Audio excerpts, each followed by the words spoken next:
Mike and Adam's dreams and feelings. Hey Mike, Adam, are we on yet? guess what? What? We're on episode 29. Actually, 30. Are we on 30? We're on 30. Did I sent you 29, right? Yes. Okay, perfect. Mm, What episode number is this? 30. One more time? 30. The big 3-0. The big 3-0. We're middle-aged. Yes. I guess. Early middle-aged. Early middle-aged.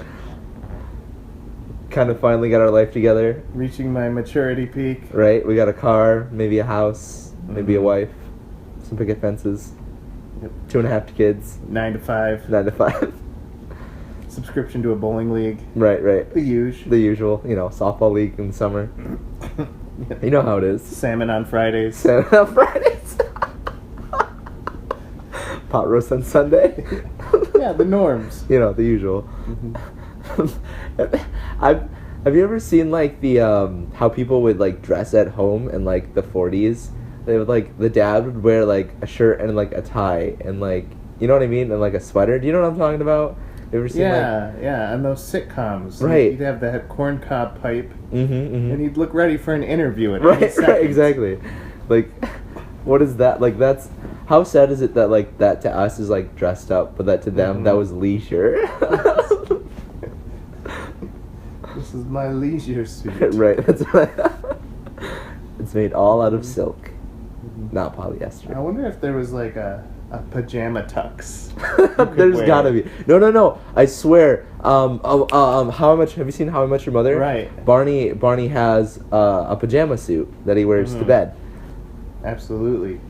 And did you know you can Google any of those ideas they make up?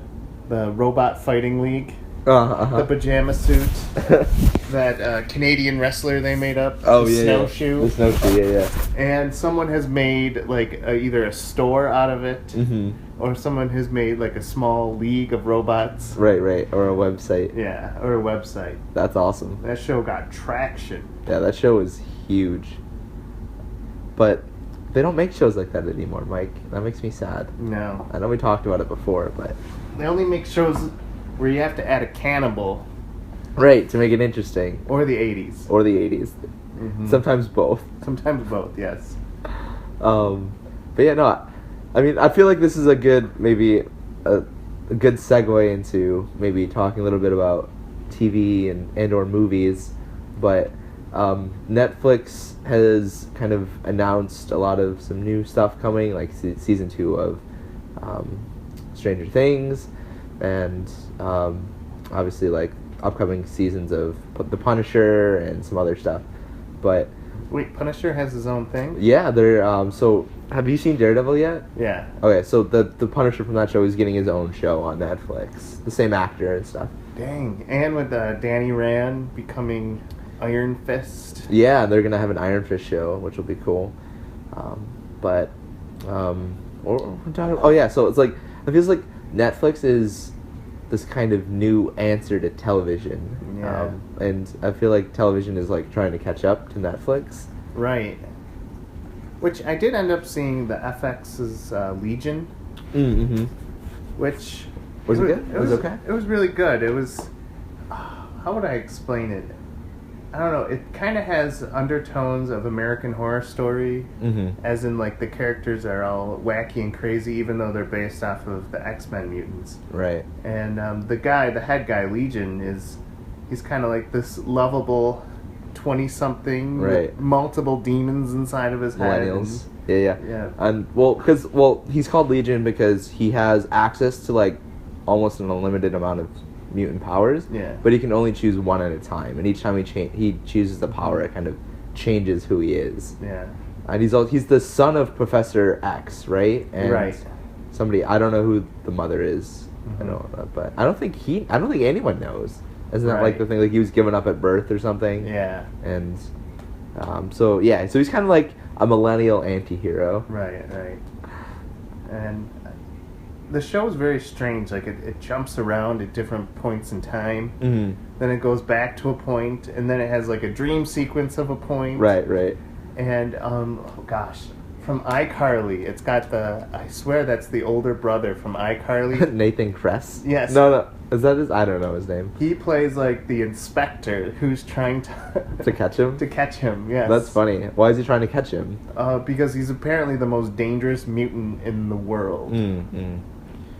That's fair. Is the show good? Like, did you like it? From what I saw, it seemed very like upbeat and very strange, which I think strange is the new compelling. Right. Strange is the new compelling. Yeah. Mm-hmm. Strange is the new gritty. Yes. Because there's definitely like a TV trend. I think because at the time of like there's like The Office and Parks and Rec and 30 Rock, there was like a million shows like that. So it was just like TV shows were all trying to like do that. And then I think Netflix came out with like Daredevil and AMC's obviously like The Walking Dead and Breaking Bad, and then all the TV shows were like, let's be gritty. Right. So then now everything is all gritty. And there's like a police procedural kind of rotation somewhere in there too, and like all the CSIs and like Bones and NCIS and Law and Order, they're all like running. And then it breaks into the tough cop, like, I don't follow the rules. Exactly, right. And then gritty. Yeah. And then now it's strange. So now we need a gritty cop from the 80s. Right. Investigates aliens.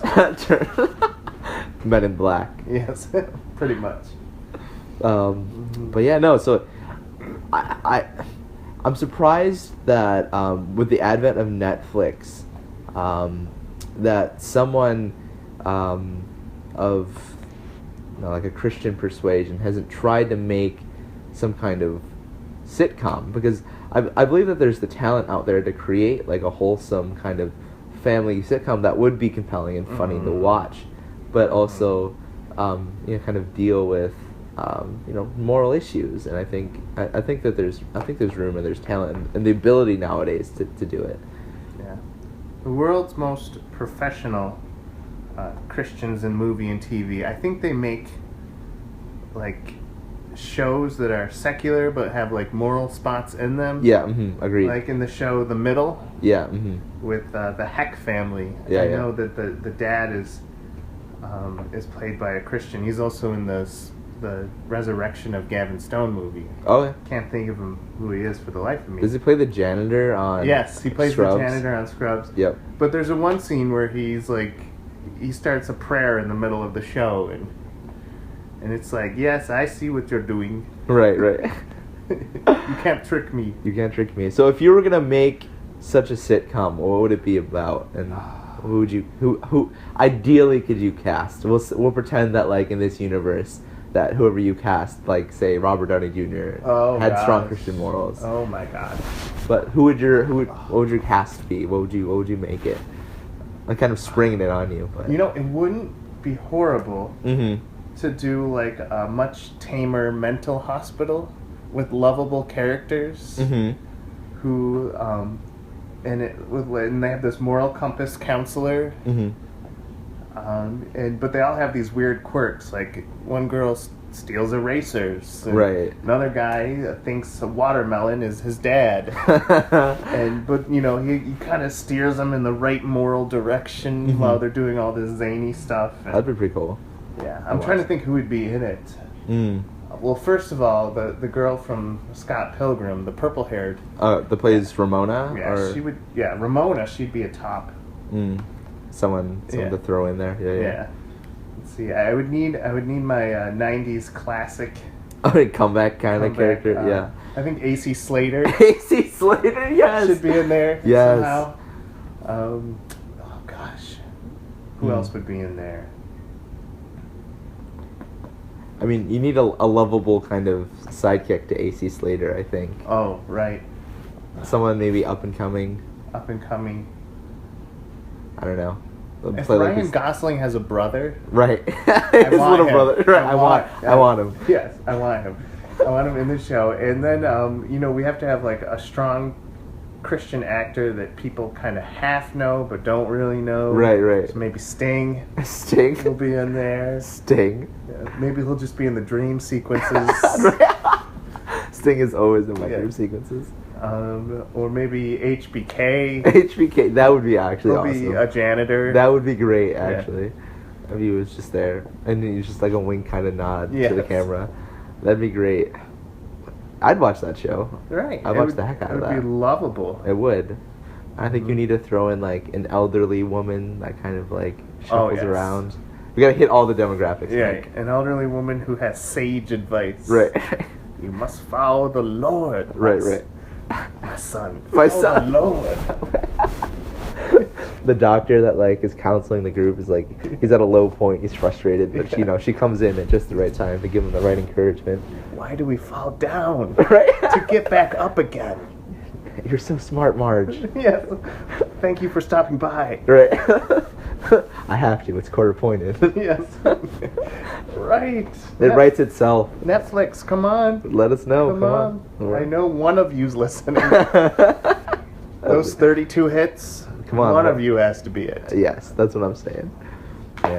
And I mean, working in college ministry, I definitely think that we could definitely do the heck out of a TV show about Christian 20-somethings. I mean, heck, there's with the advent of like with Friends and like How I Met Your Mother and Community, like there's definitely like kind of 20-something relationships like show floating around always, and I think that just based on all my experiences working with college students, there's a lot of material there. A bunch of 20-somethings in an Assassin's League. Collennials. Collennials?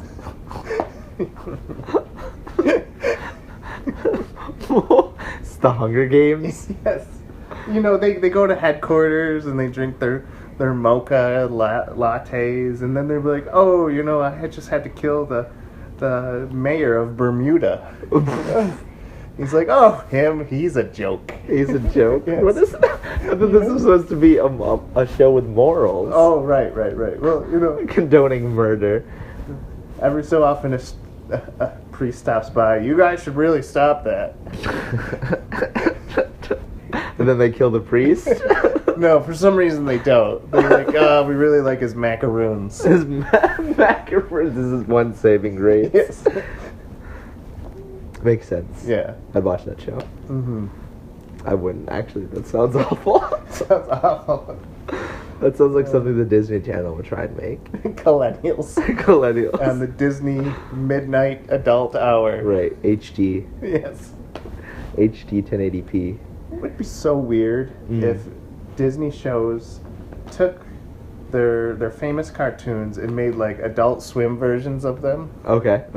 Like Gravity Falls. I mean, Gravity Falls in and of itself, like, I don't think it's supposed to be a kid's show, but there's a lot of like in-jokes and like tropes and things that kids wouldn't pick up on. Right. And just like, so there's a character on the show called Gideon, and he's like this little tiny guy, but he's essentially just like a prosperity gospel kind of tent church kind of revival character. And like, but to people he's just like a small little dude, and like to kids he's just like a small little guy that has a funny voice and is kind of the bad guy of the show. But like to everyone else, they're like watching it, they're like, that's Benny Hinn, or that's right. That's Joel Osteen or whatever it is. And it's just hard, like I feel like there's a lot of tropes and in-jokes that like kids wouldn't get, like they have no idea that it. Have you seen the show? Have you seen Gravity Falls? I've maybe seen some quotes. Okay. So there's this episode where this video game comes to life, and the one video game character that comes to life is essentially just Ryu from Street Fighter. But little kids don't know Street Fighter. No, they don't. Or if they do, they shouldn't. Right. Because that's an adult game and not for you. I know. Have you seen Chun-Li's thighs? Have you seen Blanca? He has no shirt on. I know. They're just not for kids. Not for kids. Her thighs are huge. I know. We can't let women look at that standard. Right. Another unattainable beauty standard for women to follow. She helicopters, right? I know. With thighs that huge, they might as well be helicopter blades. Right, that's what I'm saying. Oh, man. Who would you rather not less fight? Less fight? Who would you rather not fight? Ryu or Ken? I always pick Ken, and now that I say that, I'm wondering, why do I always pick Ken? Right. Is it because I'm attracted to his orange gi? Is it because he's white? I don't know. I think it's his flowing surfer hair. Yeah, his moves are almost They're the same as Ryu's. And then in the third one, they invited this like small kind of African kid who plays basketball. He throws basketballs, and he has the same moves as Ryu and Ken and Akuma. And Evil Ryu and Right. Evil Ken. Right. And Dan. And Dan. Remember Dan? Yeah, Where's yeah. the pinky? The pinky. I could just have a whole game of all those characters. Dan is great. I love that character. Mm-hmm. Because he's kind of like, have you seen Dragon Ball Z? Yeah. So he's almost like Hercule, kind of this right. kind of funny character, comedic. But there's also another character on the show. Isn't there like a schoolgirl that has the same kind of moveset too? Akira, yeah. I think that's her name. Yeah. Sakura, That's yeah. it. Mm-hmm. And she has the same moveset too. A whole game just of all those Just all those characters. characters. All those people just spinning around. Right. And then Guile just comes by. Yeah. Combs his hair. Yeah, right. Did you know that that Guile was based on Rob Van Dam? Or not Rob Van Dam. That's not RVD. I meant who's Claude Van Damme. Claude Van Damme. Oh yeah, I can see it.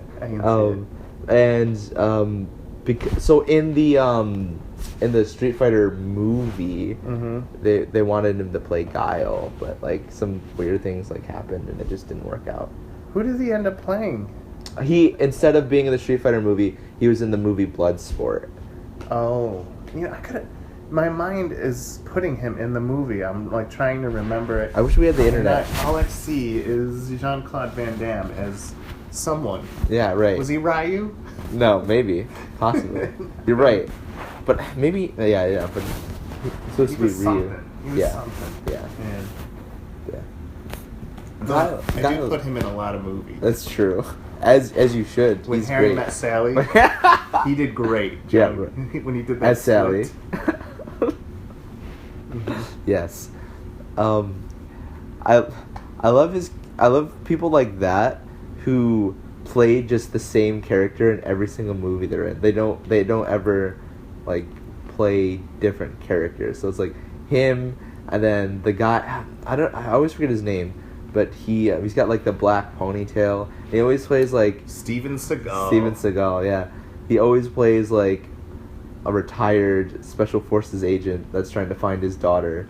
like that's every movie. Mm-hmm. Or his wife, or something like that. Right.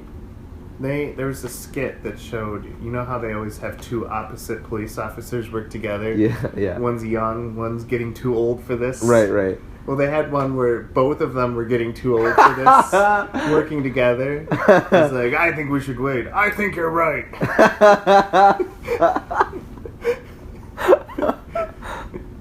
I need a cigarette break. Me too.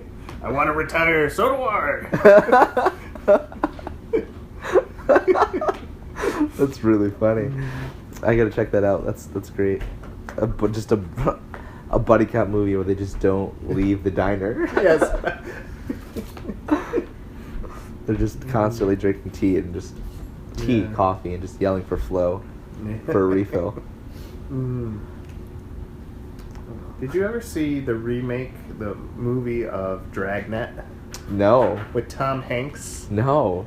And, I want to say Belushi, but it's the guy who works beside Belushi in the Blues Brothers. Oh. Shoot.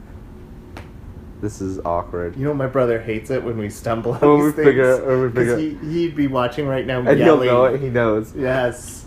What is his name? Jim. No. No. Jim Duggan. Jim Duggan. Hacksaw. Citation needed. We forgot. Arnold Aykroyd. Oh, Ron. Is it Ron Aykroyd? Dan Aykroyd. Dan Aykroyd. We did it. Yes. We did it. Dan Aykroyd. Also famous for being in Ghostbusters. Yes. And other projects. Yeah. But apparently that movie is like one of the poster children of like two cops who don't agree with each other. Buddy cop movie. Tom Hanks, he's like got long hair. Young Tom Hanks. Yeah, like these big jeans. And then Dan Arnold, Aykroyd. Why do I keep saying Tom Arnold? I don't know. Horrible actor. Horrible actor. Not even in the same. Yeah. Not even in the same ballpark as Yeah. Dan Aykroyd. Dan Aykroyd just starts like chewing him out. Like, Right, this right. isn't professional. This isn't by the book. This is, which is funny for Aykroyd to be shouting. Yeah. But no, there was a time in the '80s where you couldn't go to a movie theater. Not that I would know because I wasn't born in the '80s, but there was like a movie about cops, like always on, like whether that was like Lethal Weapon or if it was Turner and Hooch or you name it. And then like it continued like into the '90s too, and like Bad Boys, and like there was always like cop movies on. And now like I feel like they haven't. I can't remember the last time a cop movie was made. Yeah. Fun game. Going to Zootopia. Zootopia is the last, most recent cop movie made, buddy cop movie. Yeah, you go onto IMDb, and you put any word in front of cop. Super cop, Right. ninja cop, time cop, Pirate Cop. pirate cop, and you get a movie. And it's horrible. I would want to watch Pirate Cop. Could you imagine? He just has a crisis of identity every day. He's like, my heart says sails the seven seas and pillage and plunder, but my job says I need to stop people that do that. He just comes home every day to his wife and kids. Wench, Right. how was your day? he's just in his armchair drinking grog, Yes. thinking about how his life turned out drastically different. Oh my god. And the only reason he went into it is because it's the family business, and he's not sure that he really loves it. But Yeah. he did it out of obligation. He has one of those muskets. Yeah. As his gun. Yeah. Oh He man. really wishes his left hand was missing. Every time he like puts a bad guy into a car, he tells him to walk the plank. Yes. Yar. Yeah. Ye are under arrest. You're under arrest. To the brig, Lydia. To the brig. You're gonna be swabbing the poop deck for Oh. the next 5 to 10 years. Right. Oh my gosh. I can see Netflix building this show Mm. with Steven Seagal. Steven as the pirate. Yes. As the pirate. Oh, but he would need to have the accent. He wouldn't have it. No, he couldn't do it. Doesn't have the acting chops. Robert Redford. Robert. Yeah, he's a great actor. Mhm. I love him in The Blacklist.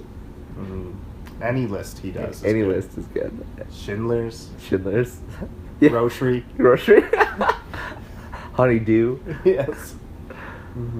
Surprisingly handy for a Hollywood actor. Right. He can also knows how to make a mean omelet. Oh, yes. So, a random question. Potential answer. What's your favorite people in prison movie? Oh, I think it's got to be The Rock with what's his name, Sean Connery. With Sean Connery. Yeah, that's always a favorite. I mean, any movie with Sean Connery is great. Like that's always good. Obviously, like Shawshank Redemption is. I mean, one of the best Special movies. place. Yeah, one of the best movies of all time. But let's see, The Green Mile is good too. I don't know. What are you thinking? Prison movies. Prison movies. Those three are the only ones I've seen. Nice. I can't think of a. Do you remember Lockout?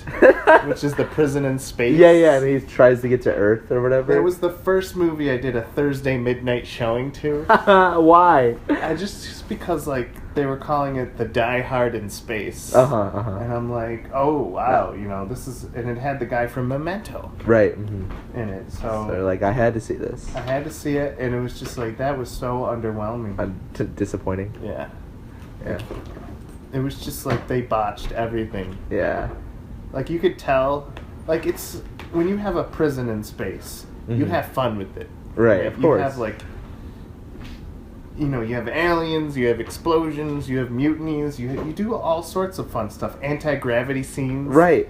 They didn't do any of that. They They did had the no. mutiny. They had no anti-gravity scene. No, it was just like it could have been a prison on Earth. Right. Yeah. That's lame. Yeah. You gotta have an anti-gravity scene, Right. or a spaceship crashing into the station, or something like that. Something like that. Right. That's what I'm saying. Well, I mean, does Guardians of the Galaxy count as a prison escape movie? Because technically, I they guess do. that's my favorite prison in space movie. Yeah, and they do all those things that Lockout didn't do. Right. There's them escaping. There was an anti-gravity scene. There's explosions, gun battles. I guess you could count Passengers as a prison in space. Well, it's not technically a prison. Yeah, a very luxurious prison. A luxurious prison. Let's see. There's got to be something else. Oh, have you seen Death Race? I've heard so much about it. Are you talking about the remade version, the old version? I've not seen the old one. I've only seen the one with Jason Statham. So that's the middle. So there's the original version, and then there's the remake, and then there's the terrible spawned-off sequels that Jason Statham had no part in. I've seen the Jason Statham one. Mm-hmm. It's pretty good. Yeah, it's like Mad Max. Yeah, but in a prison.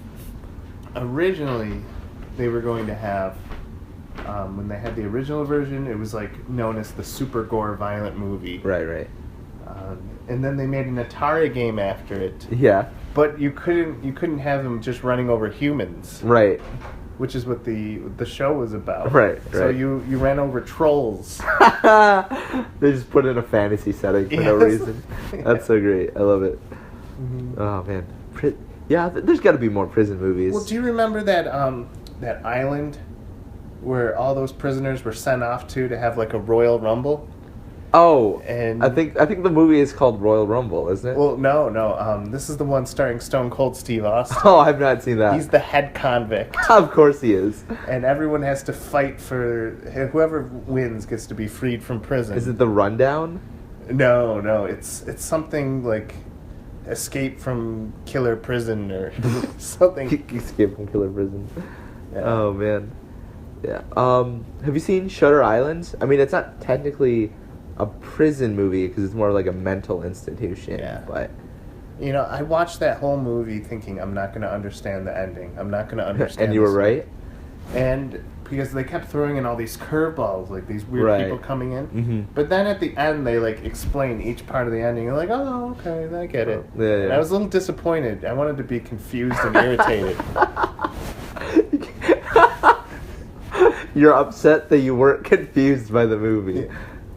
Yeah, like when you're confused by the movie, you think, oh, that movie must have been smart. They pulled one over on me. Right. But if I understood it, what is this, the third grade reading level? Third grade. Oh, man. That's great. Let's see. I'm trying to think of more prison movies. I'm sure your brother is, like, screaming at his... Come on! Pride and Prejudice! Do movies about... this is going to sound horrible, but do movies about, like, the Holocaust count? Like, because technically they're in... Yeah, I mean, it has all the prison tropes. Right. All the, you know... Making friends within the cell. Right. Hating one guy. Right. Schindler's List. Schindler's List. The Boy in the Striped Pajamas. Yeah. I'm trying to think of that Dumas book about escaping prison and then rebuilding your life and then getting revenge. Every prison escape movie. Prison. It's based on that old novel. My brother's yelling right now because he loves this movie too. Jim Caviezel was in it. I don't know. We'll just call it Treasure Island. Treasure Island? Yeah. Treasure Island. Treasure Island. That was a great movie. That was a good movie. It's so good I can't remember the name. But, yeah. Have you seen Treasure Planet, which is like the dream? It's like a DreamWorks animated movie that came out. That was Disney. Wasn't that Disney? Is it Disney? Yeah, I think that was like... They say that was maybe Disney's last, like, actual 2D cartoon. You know, before the Princess Frog. Right. The Princess Frog. The Princess Diaries. Yeah, no, that movie's good. I haven't seen it. I saw it in theaters, I remember when it came out, and I liked it a lot. But I don't think I've seen it subsequently. But, yeah, prison escape movies. I don't know. It's funny to seeing the progression of this conversation. It's just like we're talking about cops. Naturally, the next thing that we talk about, prison, and naturally after prison is revenge. Maybe. I don't know. Getting your life straight. I don't know. I was gonna say movies about Atlantis. There's literally a movie called Atlantis. There's Atlantis. Stargate Atlantis. Deep Space Nine. Deep Space Nine. Wait, no. What is the Star Trek one where they're underwater? Star Trek. Or I don't know if it's a Star Trek, but it's like Star Wars Episode 1. Exactly. No, but there's a show like Star Trek, but they're like underwater. I'm sorry. It's not SeaWorld. There was the Water Atlantis Stargate Atlantis, which was. How was that underwater? Yeah. That might be what I'm thinking of. Mm-hmm. Do you remember the original Stargate movie? No. It was bad. I remember playing it on Super Nintendo.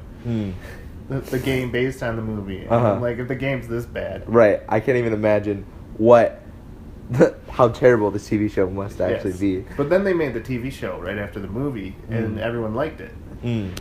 The original one or the remake? The original. The original. Yeah. Yeah, that was. Because I know that was it was really big, and then it kind of petered off, and then the Sci-Fi Channel rebooted it, and people liked it. Yeah, it was great. It's one of those cult classics. Do you remember waking up at 6 a.m.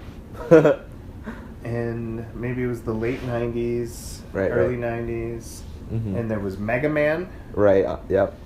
There was Sailor Moon. There was the made-for-TV, made-for-kids Darkstalkers, which was based on that PlayStation Saturn game, which had... you played people who came back from the dead and they fight each other. No, I don't remember that. They made an anime on it. Everyone was inappropriately dressed in the game. Of so course. I'm like, how in the world did you pull this off? But Right. They did. They did. And so I remember I had to wake up at 6. I had to watch those 3 things. Right. And I had to watch Mummies Alive. Yes, I remember Mummies Alive. Yes. That was good. Now what did I do on Saturday mornings? Me and my brother, when we were about we were too old to be watching this, but for some reason we were just really obsessed with Power Rangers Ninja Storm. We loved it. And I think because we kind of were at that age where we realized how camp it was and how funny it was. And we didn't watch it because we thought it was cool, but we watched it because we thought it was really bad. You know what I mean? Yeah. And every Saturday we'd get up and be like, yeah, Power Rangers. And we would just laugh and make fun of it the entire time. But that was I think that might be the one thing. No. There were 2 things that we had to watch at a certain time. So it was every Saturday morning at 8 we would always watch that. But then during the week, Pokemon was always on at 4 o'clock. So we would get done with school, get on the bus, get home just in time to watch Pokemon. And we would always watch Pokemon whenever it was on TV. So that was our 2 had to watch things. Did you ever get a chance to see Mighty Max? No, what's Mighty Max? First it was a toy. It was about this... It was the coolest concept in the world. It was this run-of-the-mill high school teenager and this very wise ancient bird named Virgil, and then this guardian, this massive guardian who looked like 2 rock Johnsons put together. And they're like, you need to come with us on adventure. So they would just slip into this portal and go on these crazy adventures. They would kidnap a child? Yes, pretty much. And the bird would give sage advice and wisdom. And then the barbarian is like, let's smash it. Right. Yeah. And the kid would come up with a creative third way. Yes, yeah. That they would actually end up going with, even though the 2 other have vast more life experience and understanding than this kid. And I think it was because Mighty Max had a special cap. A thinking hat? Maybe. I remember that show. That was great. That sounds wonderful. I was so patronized whenever my teacher in elementary school would be like, now kids, put on your thinking caps. I'm like, what do you think we're doing? We're in school. Of course I have my thinking cap on. I hate that you're implying the fact that I don't have it on. What are you saying? Or when someone looked like they were thinking, and the teacher would say, "I see smoke coming out of your ears." Right. I see the gears turning. It's just like, oh, I guess this is the first time you've seen me make thoughts. Right. This might be new to you. Yes. But typically when you ask a question, people think. Yes. Oh man.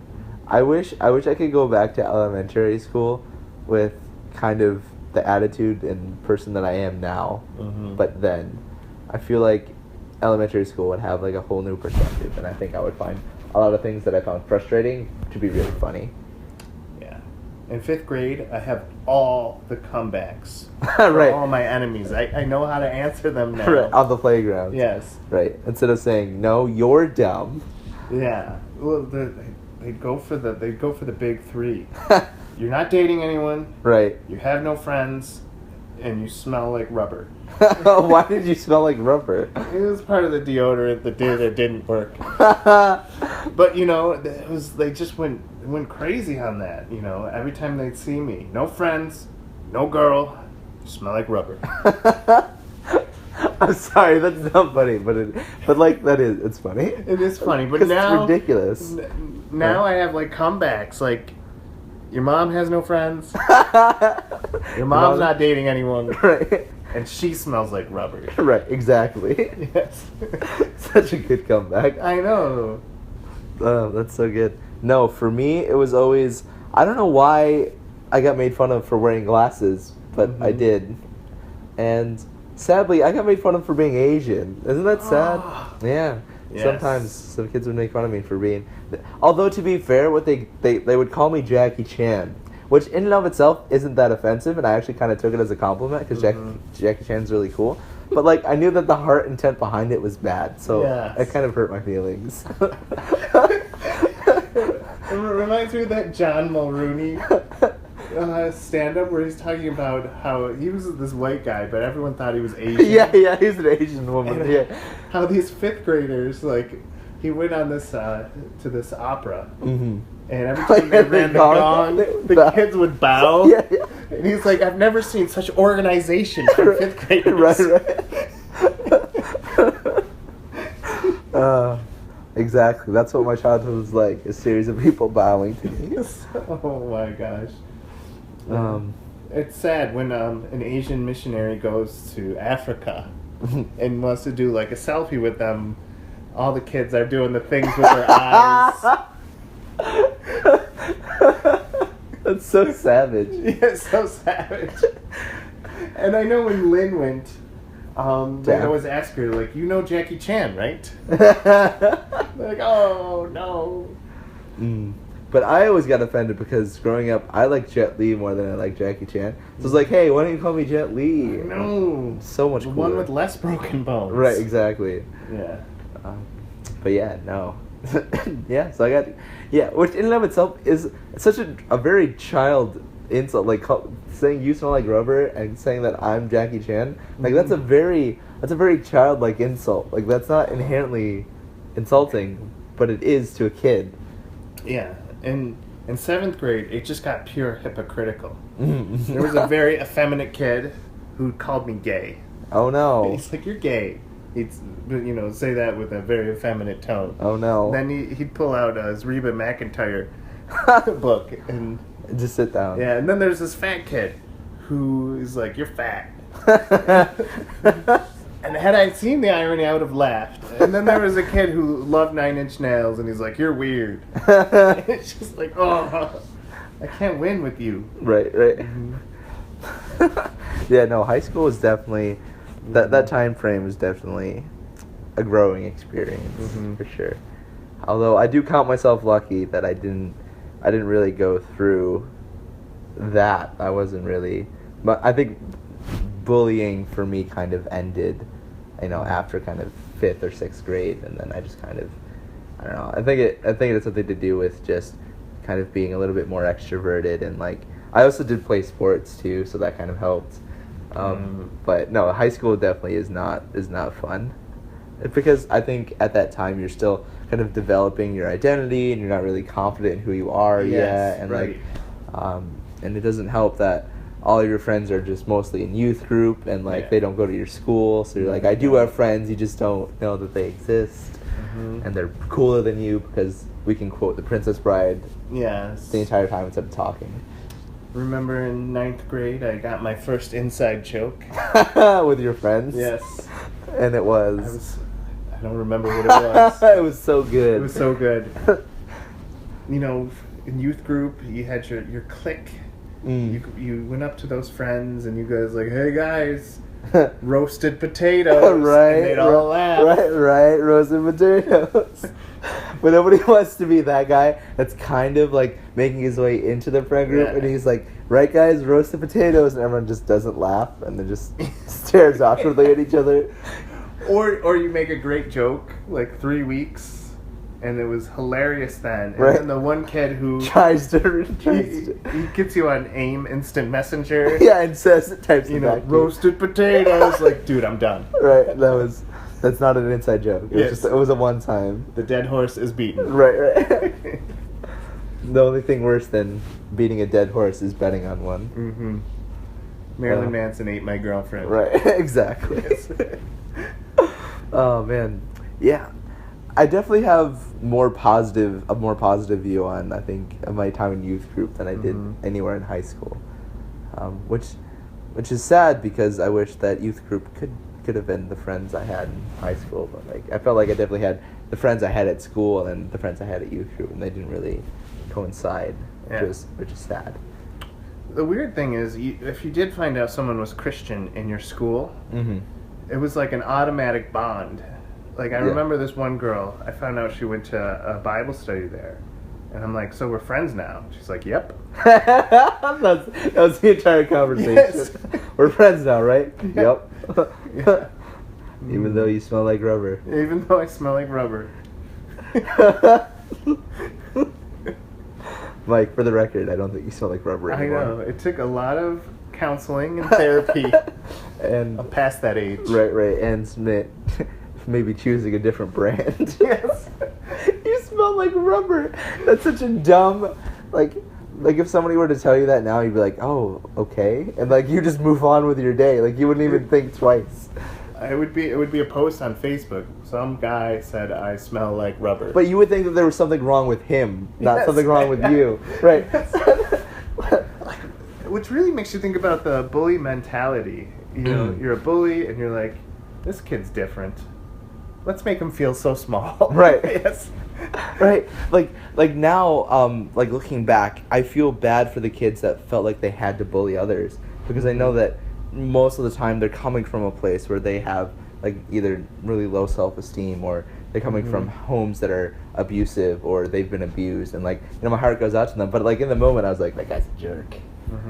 But no, you know, now looking back, I'm definitely more. My heart goes out for them.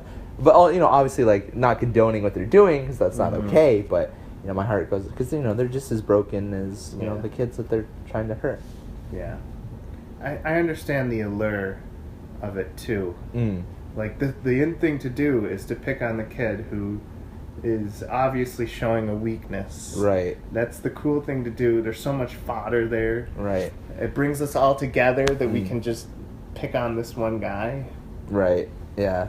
And it's, you know, at that age you're looking to belong, and you're trying to develop your identity. You don't want to be on the outside.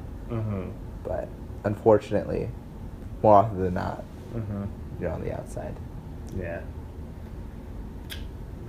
Man, stuff. that got real deep really fast. Right. Like 3 minutes ago, we were talking about Prison movies. Prison movies. Oh, well, you know what? I feel bad because April was in our office. And I bullied her. Did you? Because of her art career. You did. I feel horrible. We're apologizing on the... She's probably eating a whole cheesecake now. Crying. And then I inadvertently bullied Lucas. Oh, poor Lucas. With the same joke. Yes. You should probably tell him what the joke was. Yes. Oh, well, you know, what's the difference between an art major and a family-size lasagna? And the family-size lasagna can feed a family of 4. And then I took the same joke, and I said, what's the difference between a math major and a family-sized lasagna? And I said, a family-sized lasagna has a family to feed. Yes. And they were very sad. I know, they were heartbroken behind their fake smile. Right, You know right. they were crying. Yeah, and so this is our public apology. Yes. We're sorry. And even though April said, no, your mom, Right. I didn't take any offense to that. Right. Because your mom's a great lady. Yeah. Upstanding citizen. Right, exactly. It does not, for the record, smell like rubber. No. It's a Oh, man. I can't get over that. That's so Well, dumb. I had a lot of smells.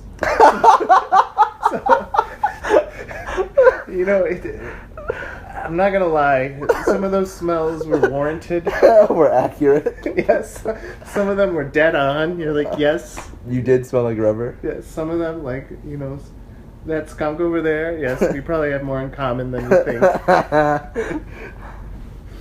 So yeah, no, like, I'm not gonna lie. Some of that stuff, I needed a parental figure to say, this is what hygiene was. Right. Mm-hmm. And this, you smell good, but when you're being made fun of Right. because of your hygiene, you don't want to do it because then you appease them. Right. You're like, oh, we mocked him into being a better person. That means our bullying is working. Right. Our bullying is effective. Yes. Amen. Mm-hmm. No, don't ever bully. No, man, I had a thought, and then you said that, and I laughed really hard, and now it's gone. It's gone. It's gone into the atmosphere. Mm-hmm. It was something about. We'll just move on. It's gonna bother me for a while. Mm-hmm.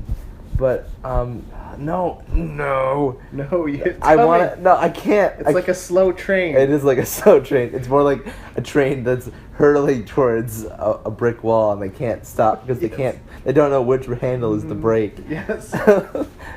I have genuine anxiety right now. I can't. Oh. I'm panicking. I'm just gonna say a bunch of nouns. Okay. It's gonna trigger. Trolleys. No. San Francisco. No. Wells. No. Ice cream. Nope. British taxidermy. What makes it different? What makes it British? The animal's holding a teacup. It's a bulldog. It's a bulldog. Did you know that the Queen just has a bunch of corgis? Oh, I bet. Like, just a bunch of them. Oh, and I imagine these corgis are looking around saying, much royalty, Much royalty. such prestige. Such. Many teacups. Many teacups. Oh, man. What would you do if your grandmother was the Queen? Oh my gosh. Well, I'd mention her in every conversation. Right. My grandmother, the Queen. Yeah, when people say, oh, hi, what's your name? Oh, it's Mike. And what do you do? Who cares? My grandmother's the queen. Right. Basically, untouchable, filthy rich, invincible. Right. Invincible. Undying. Undying, immortal. Immortal. Queen. Yeah. Oh, man. Did you see there was like an Olympics, I don't know if it was an advertisement for the Olympics or what it was, but it was Daniel Craig and Her Majesty. Yeah. And so essentially, Daniel Craig was playing the James Bond character and was like talking to her, and then like they were like in Buckingham Palace, and she like told him to go do something, and then like it like cuts to him like in a plane, and he like jumps out of the plane, and he like comes down, and he like opens up his parachute, and it's like the Union Jack. Yeah. And he like lands in the Olympics, and I think it was like an advertisement for their bid to host the Olympics, the wow. London Olympics, That's or something. pretty good. It was a really good commercial. It was very British. Yeah. It was very British. Have you seen the 007 Spectre movie? Yes, I did. Can we talk about the torture scene? No, that's not in Spectre, I don't think. No, there is a Which- torture scene in Spectre. Oh, where when he the Blofeld, the Blofeld. Blofeld guy has him in the chair, and he says, "When I put this drill in, you'll be Yeah. blind." The drill, yeah. Okay. Yeah, and when I put this drill in, you will not recognize faces. And so yeah. he does it twice, and it like Like in his temple. in 007 does like a poor wrestling thing. He does a no-sell. He does. He's like, I can see everything and I recognize faces. And they just leave it alone. He's just like, he escapes, blows everything up, and like that torture scene is totally ineffective. Right. And I've been on different chat rooms to look it up. Someone says that after he gets the second drill, he's just hallucinating the rest of the movie. He's still in the chair, but he just thinks he escaped. That's funny. Some people think he just, he hulked it out. He's like, no! Yeah, hulked it out. Squeezed his brain a little harder. What? I mean, well, also you think about in Casino Royale, when he's tied up in the chair and the guy's hitting him with the knot. I thought that's what you were talking about. Well, that too, because the next day he's making totally love to the girl. Right. And like, there's no way. Like, what kind of ice did you use? Right. Like, he should be dead. Like, James Bond is something else. Yeah. Something else. And fun fact about that, Dave Bautista, his interview video to get into the new Spectre movie, he replayed the first torture scene. Oh, was he James Bond? I don't know. It's not online, but it just says that if he was the guy giving the dance, maybe he played both characters. That would be so funny. That's just Batista doing that. Yeah. You know what would be even greater if his tryout video was just him Batista bombing someone through a table. It's like, these are my qualifications. Just gonna leave this here. Right. Yeah. And then menacingly walk out of the room and walk back in with a folding table and just set it down and just stare at the producer and be like, your move. Your move. Or that time he picked up Rey Mysterio and powerbombed him on another guy for the pin. He's like, look, I work well with others. I work well with others. Batista, he's such a strange wrestler. He is. Such a strange character. Batista. He's great as Drax, though. Yeah. Do you remember his Leviathan bit? No. That was his early wrestling back in Ohio Valley Wrestling. Oh shoot! No, I did not. I did not know this. He was like the Goldberg. He was the Brock Lesnar of the group. Feed me more. Yeah, like anyone who walked in the ring, he just powerbombed him.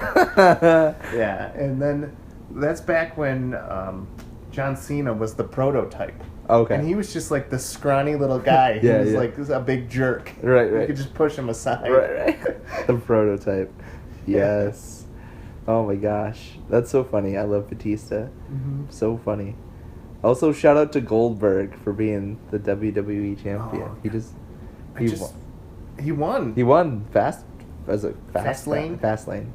But when I heard, it was such a travesty because Kevin didn't get any offense in. Right, of course not. It was a squash match. Right, yeah.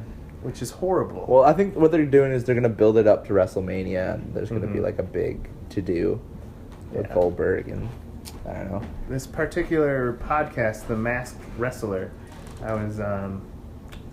they said, we've seen Goldberg actually wrestle at Unforgiven against Triple H, and he doesn't know any wrestling moves. Right. And yeah, it's hard because he's old. He's old, yeah. And I think the novelty is starting to wear off on him. Yeah. And which is sad because I love Kevin Owens. I think Kevin Owens is great. Yeah. I think he's good for the company. Him and Sami Zayn and all the new kind of people coming in. I think it's good for business. It's a new generation. That's what I'm saying. I think they're doing well. I like where they're going. But speaking of powerbombing people through tables, I saw this. I don't know if you've seen this, but there's a bit when Seth Rollins was with the corporation or whatever, but they were having a bit of a falling out, and they're all kind of arguing. And Dean Ambrose is there, and he takes the table, and he takes all the stuff that was on it. Like, they were having a meeting in the middle of the ring, so he takes all the stuff off the table, and he puts the table in the corner of the ring. And everyone kind of stops and looks at Dean, and they're like, "What are you doing?" And Dean Ambrose goes, "I know how these things end. Dibs on the table." And then he gets put through the table. Oh, I love comedy matches like that. I just saw one on Insane Championship Wrestling.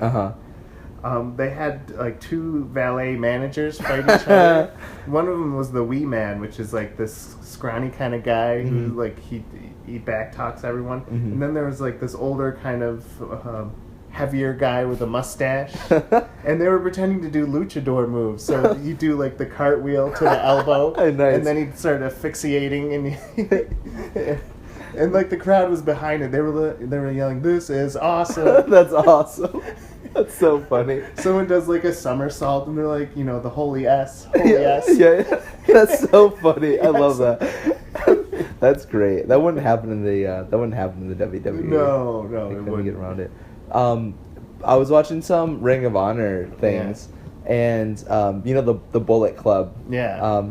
But I forgot the two guys that are in it. I forgot what they're called.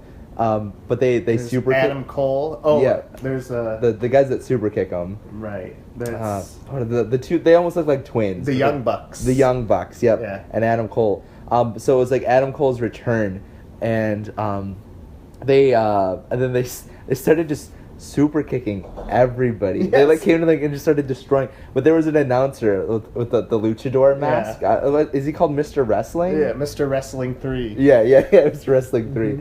And he just kept shouting, super kick, super kick. And then they started a super kick counter at the bottom of the screen. And like, they would like send out security, and security would like run into the ring just to get super kicked. And then like, it was great. And then like, they like made their way to the announcers, and then they super kicked not Mr. Wrestling 3. Yes. And he like stood up in his chair and he said, it was like super, as he was shouting super kick, he got super kicked. Yes. Oh, yeah. And it was great. Just everyone just got super kicked. Yeah. There's some great tag teams right now. The Broken Matt Hardy. the Broken They Hearted. call themselves the best tag team wrestling in time and space. Yeah, that's so good.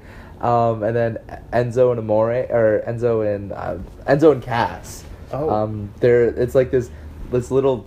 So there's a big, really tall guy, and there's a little tiny guy, and the little tiny guy has this really thick New Jersey accent, and he talks in internet memes essentially. Yes. But he's just he's really good on the mic, and they're really good. They're really good at wrestling. Yeah. So they're really cool, and then like obviously they have the club, which is great. You know, having AJ. Oh, it's AJ Styles and the two. I forgot their names, but they're called the club. The club. The club, and they did international wrestling, but they're really good. Even the Dudleys stop by every once in a while. Right.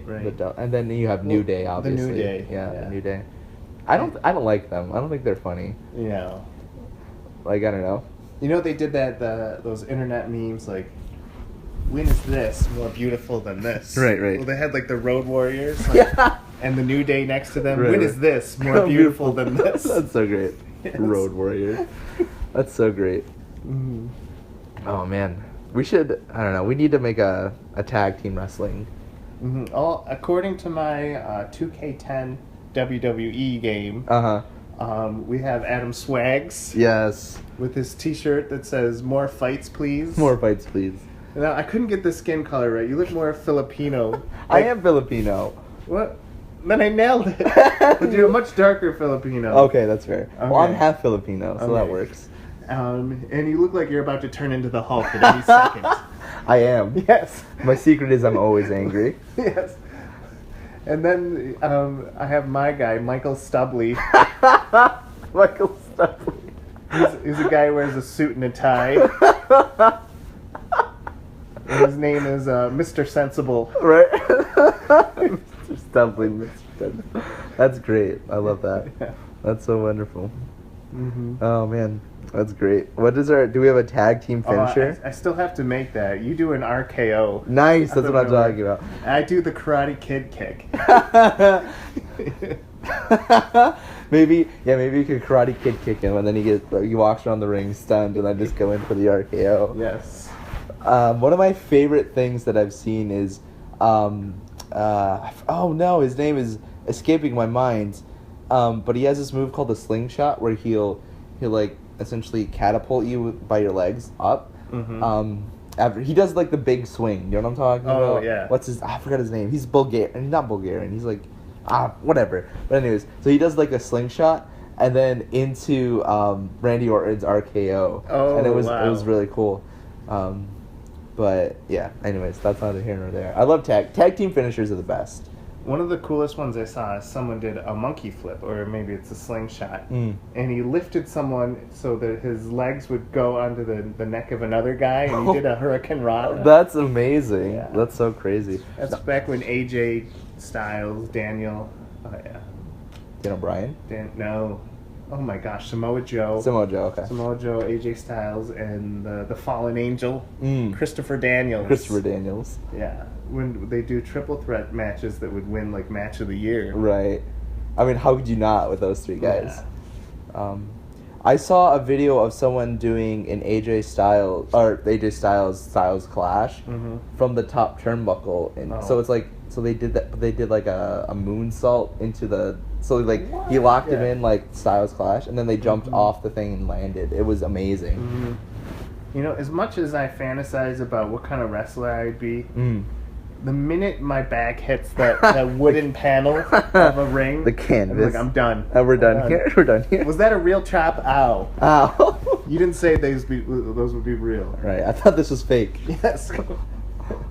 What astonishes me about pro wrestling is how do you know what your opponent's going to do? How do you know you have to play around? Like, for example, like he kicks me in the gut, I bend over, okay. But is he going to do a DDT or a vertical suplex? Well, I mean, they practice it. Like, but do they would I be able to right. to get that communication? Well, that's the question. Right. Well, maybe that's why you're not a professional wrestler. Do they practice it verbatim? Probably like down not. to the second, or is it just in spirit? Right. When I do this, you do that. Right. Yeah, I'm sure. And you know, as they work together more and more, the comfort level grows, and like they know what they're gonna do and stuff. Yeah. But in improv, you don't practice like that. Like, I know you're about to do this. Right. You take what's given to you and you try your best to heighten the scene. Yeah. To keep up. Yeah. Yeah. So what time are we at? We're 101. We're at 101. So did you? I don't know. Do you have any games that you wanted to play, or did you not? No, we're skipping all the traditions. Good. No, we just had a chat today. We just had a chat. Like, you might have learned something. Though I did want to talk about, on the way here, they've invented a new economy called the attention economy. Okay. Where business, you don't have to earn money, per se. You just need to get attention, like Facebook. Okay. Or Instagram, or Snapchat. It's an economy where you get paid in viewers and you get paid in satisfaction and time spent on the internet. And they're saying that's the new way to get rich, is through the attention economy. So how do they get money? Probably through advertising. Okay. But you know, it's impossible if you're getting like 1 million people a day and 1 million subscribers. Like, it's impossible to go poor. Right. You have to be making money some way. Right. Yeah, there has to be money coming in. It's probably from advertising. Yeah. Commercial rights, which then leads to another interesting conversation. Then, especially if you started like a YouTube channel and there were no advertisements and things like that, how much influence does that then have? Because, you know, we all see the YouTube channels that, like, you know, like they start their content and then like they'll have like an advertisement, or they'll push a product, and you're just like, this isn't who you originally were. This isn't what I liked in the first place. And then I feel like a lot of times that kind of turns me off. Yeah. Especially if we worked for a popular radio station, we'd have to start our podcast with, this podcast is brought to you by Welch's Grape Juice. This podcast is encouraging and positive. Yes. This podcast is brought to you by elderly leg straighteners. Remember, kids, drink your milk. Yes. So, yeah. It's a whole nother thing. Argument of art versus, you know, economy. I think what happens is, if you, like the guy who made Snapchat, totally free. He regrets making it because he basically got everyone addicted. He got 13-year-olds addicted to their phone. They say people check out Snapchat 18 times a day. That's crazy. Yeah. And there's this streak on Snapchat where you have to build up as many days and try and beat your high score of how many times you go on it. Yeah. And he's like, I created that addiction. I created a machine that encourages that. Right. And so once it was bought by Google, he started a foundation called Time Well Spent, where he wants to make he wants to make like technology that's actually responsible with your time. It encourages you to do to grow. Interesting. Yeah, that's good. Well, so I don't know if it was this week or last week, Snapchat went public, in terms of cash, and they made $34 billion. They beat out some airlines. Right, $34 billion in one day. Yeah, $34 billion. There's a small Catholic college that invested $3,400 or something. Yeah. The return on that, they made $34 million or something like that. They made so much money. $17 a share. That's what it started off. Right. I could have at least bought 8. Right. I know. Right. Oh, that's so crazy. One of those things. Right. Like that guy who sold his Apple share in the 80s. Right. He got $10,000. Now that it would be worth $10 billion. Right. Or in Forrest Gump when he starts up Apple, and he gets the letter and he's a millionaire. Right. Man. Well. Which company do you wish you could go back in time and invest in? Yeah. Oh man. Think Google. Google? Probably Google. Google or Amazon. Amazon. No, because in the next, it's snowing outside. Sorry. Because looking where the world is headed in the next 5 to 10 years, Google is gonna own the world. It's so scary how all their algorithms and coding can predict what you're gonna do next and influence you what to do next. Oh, for sure. It pretty much controls your lifestyle. It's really funny. So my brother who works in Campus Masters, they just bought a new laptop to help them run ProPresenter. But they bought a gaming laptop, an Omen HP, because the graphics card is big enough and the processing speed, so it's perfect for ProPresenter, which is funny. So I looked up the specs on Google, and then I went on Facebook immediately after, and there were advertisements for gaming laptops on my Facebook page. It was I literally exited out of Safari and then went into Facebook, and it was there, and I was like, this is incredible. Oh, the machine, it's got you. Yeah. The Matrix has you, Neo. Exactly. Yeah. But yeah, no, definitely Google. Google, or Amazon. Probably Google though. This is a good pitch. We need our faithful fans in our audience to share us and retweet us. We don't know how to make algorithms that track you. No. So we just need the old-fashioned way. We need the old Stone Cold. We need the old Stone Cold who shared all of his posts. Right, exactly. Yeah, so if you haven't subscribed, subscribe. If you like us, let us know. Looking at you, 33 people. Right. At this point, I think we should just pretend to be Laura Capuano. I feel like that's disingenuous, Mike. I won't stoop that low. I will. Oh. You have problems, Mike. And you smell like rubber. Oh. Flashbacks. And now it's an in-joke. Now it's an in-joke. Roasted potatoes. Roasted potatoes. Roasted potatoes and rubber suits. Yes. That's the name of our podcast. Yeah, right. Our now no longer Dreams and Feelings. Did we say? I don't think we said Welcome to Dreams and Feelings at the start. Oh no. I think we just talked about it being episode 30. Yeah, there's probably people checking right now to make sure, saying, "Is this it?" No, there's no games. This can't be it. This can't be it. But I like this. I like this chat. This is a shoot interview. Yeah. So Mike, how does it feel to know that once you were called rubber, but what do you have to say to those haters out there now? Well, I'm rubber and you're glue. Whatever you say to me sticks back to you. You got him, Mike. I got him. You got him. I got him. That was the shoot interview of the year. Yes. Yes. You're not gonna get that content on Stone Cold's podcast. No. Oh man. So, do you have a disgusting food? You know what? It might be disgusting. It Or- might be your new snack. It might be gross, grotesque. Mm. Might feel like toothpaste dissolving in your mouth. Or it might be a Really healthy delicious. alternative to drinking. Oh, what is it? It's called Matcha Love. And the flavor is called Matcha Colada. It's coconut water, matcha, and green tea, which are 3 very good Asian flavors for any drink. Let's see this. It's in a very, and I can say this because I'm Filipino. It's in a very Asian style bottle.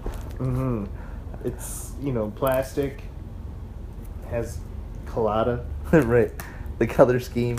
Mm-hmm. The ingredients are literally just coconut water, green tea, cold brew green tea, organic matcha, purified water, natural flavors, ascorbic acid, and vitamin C. That's it. Mm-hmm. Refrigerate after opening. Although I will say it has the color consistency of pond water. Yes, it is pond water. Chill, shake, love. That's the motto of the Matcha Colada. And the matcha love. Why is it's coconut water, matcha, and green tea? Why is there because it's colada flavored, right? Yes. I was like, why is there a pineapple? Wait, is pineapple in the ingredients? It is not. No, it's under natural flavors. Right. Of course it is. Whenever they just say some natural flavors in the ingredients pile, it always makes me wonder, like, what did you add? Right. Why do you have to be so generic? Why do you have to try and convince me it's natural? Yes. If it is natural, just say what it is. Yeah, right? Yes. Purified. What is coconut water? Okay, well, let's open it. I can't open mine because I'm holding the mic. Oh. For you. Thanks, Mike. Double meaning. Okay. Oh, it smells like. Oh, you can go ahead and drink. I was just gonna smell it. It just smells like at the same time. Right. It smells like coconut.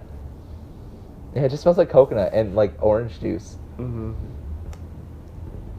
Okay, here it goes. Oh, it's very viscous. It's got a milky flavor. Oh, it's so weird. That's the coconut speaking. But it's got the aftertaste of almond milk.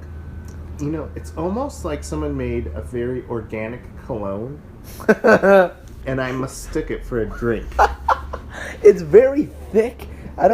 It's very thick. It's very clearly liquidy, but it's got like a mouthfeel that's oppressive. Yeah, oppressive. Its flavor is oppressive. It's keeping me from voting. Right. Oh, it's very weird. It's 70% coconut water. Mm-hmm. Our young coconuts come from southern Thailand. What? Well, that's pretty cool. It has 670 milligrams of potassium. Is that a lot? I don't know. It's 19% of your daily value. Well, I guess that's good. And 350% vitamin C. What? That's so much. I feel like Goku should be like level 9,000. So it's not bad. It's weird. It's definitely weird. Mm-hmm. Matcha is made from ground tea leaves. When you drink matcha, you ingest the whole leaf. Where does it say It's that? right here. Matcha enhances mood and gives you energy. Coconut water contains potassium, calcium, and magnesium. L-theanine helps relaxation and mental clarity. We should have drank this before the podcast. Yes. Oh my gosh. I think this drink is trying so hard to convince you that it did something good. Right. The whole leaf, natural flavors, Yeah. purified water, You know what? 350. 350 flavors. Yes. If we believed in evolution, this is what the pond scum would look like that we evolved out of. Oh yes. That's what it looks like. I wouldn't be disappointed. We would have a lot of vitamin C. Yes. But maybe we wouldn't be sick as much as we are. Mm-hmm. Maybe we wouldn't smell like rubber. Whoa! It has theanine, which helps with relaxation. I literally just read that, Mike. Mental clarity. I literally just read that, Mike. I don't have mental clarity yet. I still have to drink. The authentic taste and restorative powers of Japan's famed green tea powder matcha. famed green tea powder. I've never heard of matcha. Yeah. It's funny, like, it has all these compliments on it, all over it. Right. Could you imagine if Coca-Cola did that? The mighty power of cocaine. Coca and colas. Oh, well, it's called Coca-Cola because originally it was made with cocaine. Cocaine gives you clarity. Cocaine gives you energy. Energy. Yes. It keeps you awake. 350% of your daily intake of cocaine.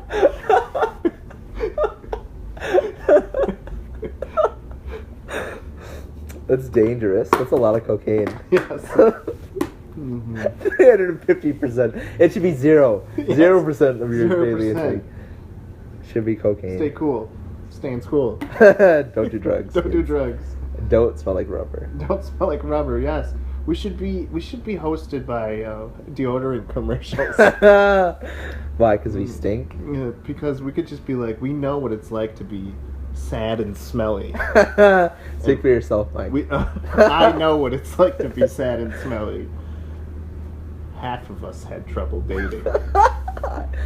Me too, Mike. Me too. Mm-hmm. It's hard being the only Asian kid In the world. in the entire world. Mm-hmm.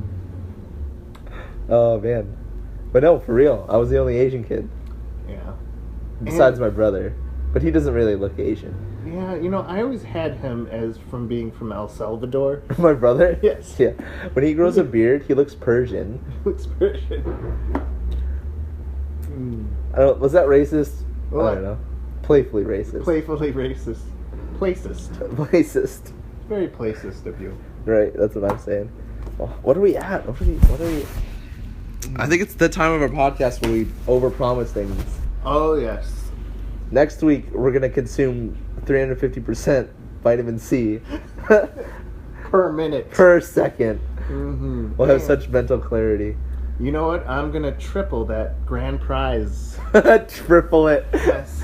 It won't just be a coffee card signed by Caleb, but also President Lincoln. I love that that's the triple. Like That's the triple. that's the Double would be John Cena. Triple would be President Lincoln. John Cena. Do do do do. Oh man, that's great. So I don't know. Next time on the podcast, we'll talk about why Adam smells like glue. And did you ever do that thing in school where you would glue your hands and then you would peel it off? Yes, and then make that sucking sound. Yes. Oh man, I knew a kid that ate glue. It's not good. No. No one wants Everyone knows the kid who ate glue. Was it you, Mike? And he either started a software Software company, or he started a podcast. or started a very successful dating app Yes. So that works for everyone except him. Ironically. Yes. So we all know, and we salute you. We salute you. Thank you for your contribution to society. Somebody had to eat that glue, Somebody did. and we're thankful it's you. Proud to be American. Proud to be an American. You know, in some countries they won't let you eat glue. Like where? Russia. Russia? Why? It's not with their loyalty Right. to the Russian motherland. I feel like you're making things up, Mike. Bulgaria, you get persecuted for glue. That's That's why you have glue Christians. Is Bulgaria still a country? Yeah. Yeah, I think we just took it off the...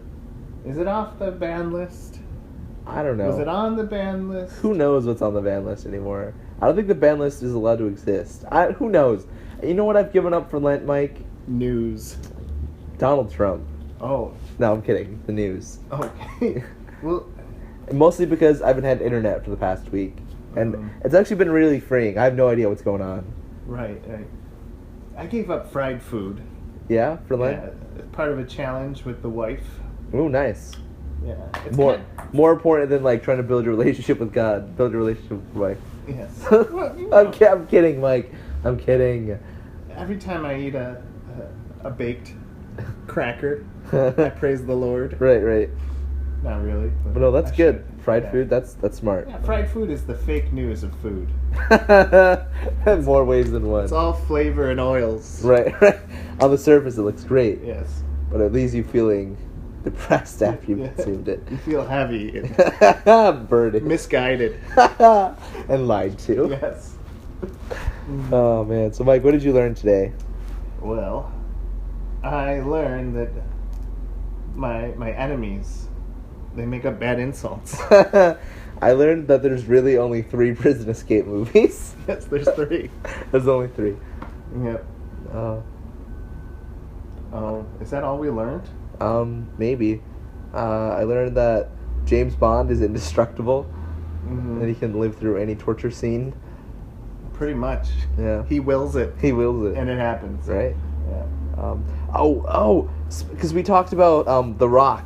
Not the actor and wrestling entertainer, but the movie with Sean Connery. Mm-hmm. But I heard a thing, like a movie theory, that the Sean Connery character in The Rock is actually James Bond, but because when they switched from Sean Connery's Bond to the Lazenby Bond, like obviously like kayfabe,